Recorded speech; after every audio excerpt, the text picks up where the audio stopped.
The IRS routinely lets right-wing churches break the law and endorse political candidates. The religious right has long argued that the separation of church and state is a false premise and has focused their hatred on the Johnson Amendment, a 1954 law that threatened 501c3 organizations such as churches, charities, and universities with loss of their tax-exempt status if they endorse political candidates. That's something that we've talked about a lot within the Transverse of like, if we go down the 501c3 route, we cannot openly support political candidates. We can't really support them behind open doors, but we can't as an organization support them.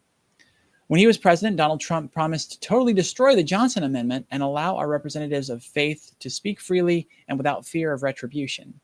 Trump never got around to gutting the Johnson Amendment, but as it turns out, it doesn't matter. A new investigation by ProPublica and the Texas Tribune finds that the right-wing churches routinely flout the law without fear of retribution from the IRS. At this point, thanks to Trump, some politically minded evangelical leaders have a sense that the Johnson Amendment just isn't really an issue anymore and that they can go ahead and campaign for or against candidates or positions from the pulpit.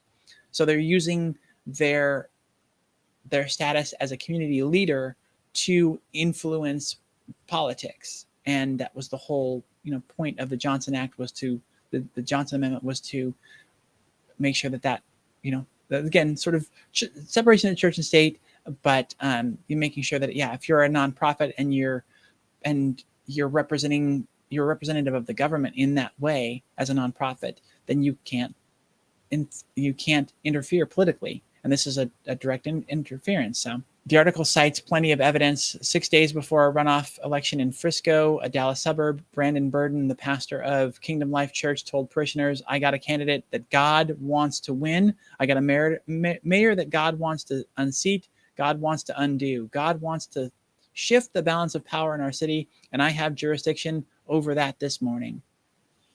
So hopefully they can clamp down on this, because I don't like that.